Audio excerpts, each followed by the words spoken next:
Okay, what is up? Welcome to this video. Welcome to another powerful super episode right here on this channel. So in this video we are going to look at what a semaphore is in Python. So what is a semaphore?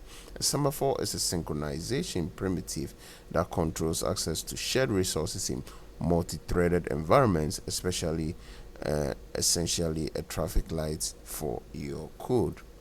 So it uses an internal counter for available resource slots. Acquire decreases the counter while release increases it, preventing race conditions by limiting concurrent access to critical sections. We'll look at a Python Semaphore example. So here's a code block that performs the Python Semaphore. Try and pause your video and then try on this where it imports the threading. It also imports time, where it also creates a semaphore allowing 3 concurrent threads. So do well to try this and let's know how it went for you.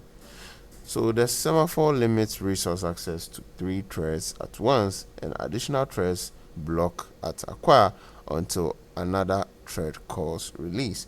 When run, only 3 workers execute simultaneously, demonstrating resource access control. Thank you for watching this video. If there is anything you do not understand, do let us know in the comment section.